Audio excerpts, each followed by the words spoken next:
জনাইছো এই মুহূৰ্তত এটা ব্ৰেকিং নিউজ। কোকৰাঝাৰৰ বালাজান তিনিআলিৰ লাউৰিপাৰাত ভয়ংকৰ পথ দুৰ্ঘটনা। এই পথ দুৰ্ঘটনাত নিহত বিপিএফ নেতা। দেৱৰগাঁও ব্লক কমিটিৰ উপ সভাপতি তথা তিনিআলি চাৰিআলি ভিচিডিচিৰ প্ৰাক্তন অধ্যক্ষ প্ৰদীপ নাৰ্জাৰী পথ দুৰ্ঘটনাত নিহত। কালি নিশা জেডি ৰোডৰ লাউৰিপাৰাত সংঘটিত হৈছিল পথ দুৰ্ঘটনাটো। বালাজান তিনিআলিৰ পৰা ঘৰলৈ স্কুটিৰে গৈ থাকোঁতেই অচিনাক্ত বাহনে খুন্দিয়াই প্ৰদীপ নাৰ্জাৰীক। গুৰুতৰভাৱে আহত প্ৰদীপ নাৰ্জাৰীক হস্পিটেললৈ নিয়া হয় যদিও চিকিৎসকে মৃত ঘোষণা কৰে। আজি মৰণোত্তৰ পৰীক্ষা সম্পন্ন হোৱাৰ পিছতে নিজ বাসগৃহলৈ অনা হয় মৃতদেহ। বাসগৃহত কান্দোনৰ ৰোল। বাসগৃহত অজস্ৰ গুণমুগ্ধৰ অন্তিম শ্ৰদ্ধাঞ্জলি। বিটিচিৰ বিৰোধী দলপতি ডেৰহাছাদ বসুমতাৰী উপস্থিত হৈ অন্তিম শ্ৰদ্ধাঞ্জলি জ্ঞাপন কৰে।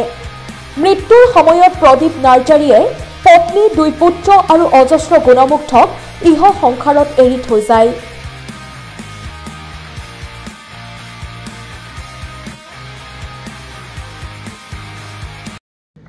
আমি অতিকৈ মৰ্মান্তিক আৰু দুখ পাইছোঁ যে যোৱাকালি আমাৰ দেৱৰগাঁও ব্লক কমিটিৰ বিপিএফৰ উপসভাপতি শ্ৰীযুত প্ৰদীপ নাৰ্জাৰী এটা পথ দুৰ্ঘটনাত ঢুকাব লগা হ'ল।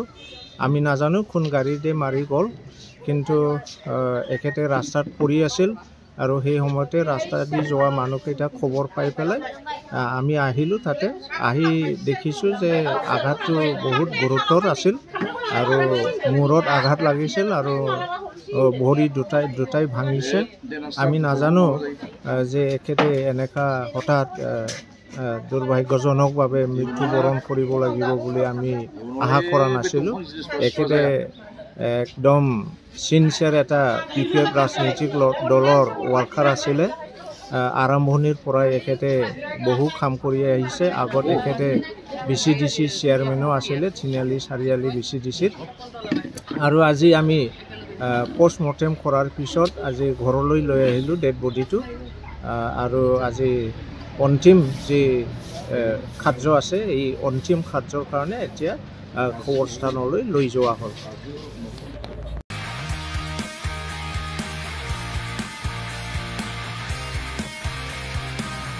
Bureau report BN live first.